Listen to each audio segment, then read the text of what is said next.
পুরো থিম করে করে আলাদা আলাদা সাবজেক্ট করে করে পুরো রুম ডেকোরেট করা হয়েছে। তো এটাই একটা অন্যরকম ইউনিক চিন্তা ভাবনা, যেটা দেখে খুবই ভালো লাগছে। আপনারাও দেখতে পাচ্ছেন এখানে এই দেয়ালে পুরোটাই হাতে আঁকা হয়েছে ওই দেয়ালটা, মানে এটা এই রুমটা হচ্ছে ওনার গ্যালারি। অনেকগুলো ছবি তো আমি চেষ্টা করেছি যে ছবির যে গানগুলো আছে সেই সবকটা ছবির গান একত্র করিয়ে এটা বোঝা, যাতে একটা গান শুনলে বা একটা গান যেটা আমরা ভিডিও করেছি সেটা দেখলে যাতে পুরো পিকচারটা পাওয়া যায়। যেরকম গুপি বাঘা ফিরে এলো, হীরক রাজার দেশে, এতগুলো যে আমাদের এখানে রাজা আছে, ভূতের রাজা, সুন্দরী রাজা, হীরক রাজা, মল্লা রাজা, তারপরে আমলকি গ্রামের, ভর্তুকি গ্রামের যে রাজা, এই এতগুলো রাজাকে নিয়ে যে গানগুলো আছে আমরা একত্রিত করার চেষ্টা করেছি। ফরাজ মুখার্জিকে দিয়ে আমরা গাইয়েছি গানটা, এবং এটা অনেকটা কার্টুন টাইপের আমরা করেছি, যেটা এআই বলে ওরম টাইপের আমরা করার চেষ্টা করেছি।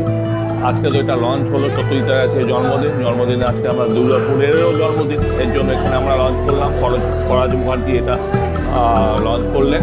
তার আগে কিন্তু আমরা সঞ্জীব রায়কে আমরা দেখিয়েছিলাম, ওনার খুব পছন্দ হয়েছে, ভালো লেগেছে।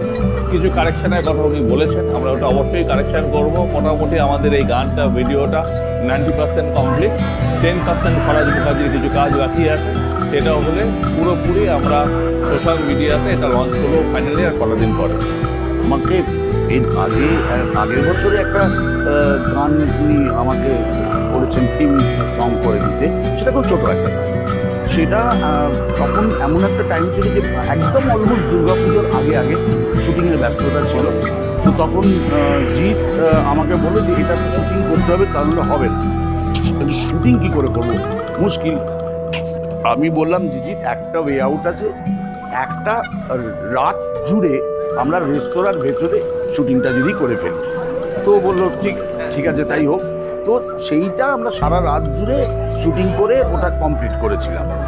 তো সেটা কমপ্লিট করানোর পর সেটা সঙ্গে সঙ্গেই ছেড়ে দিয়েছিলেন। এটা অনেকেই দেখেওছেন, সেটা এখন যাদবপুর এবং অন্যান্য আউটলেটে সম্ভবত গানটা চলে। এবার নতুন যে গানটা, সেটা যে রাজীব আমাকে বলবে, এটা আমাকে আগে একবার জিৎ সেটা একটা ওয়ার্নিং দিয়েছিল।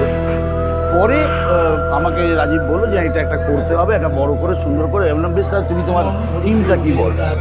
থিমটা যখন আমাকে জানায়, তখন জানানোর পর আমি তখন দেখলাম এই অলমোস্ট গোটা ছবিটাই বলে দিয়েছে।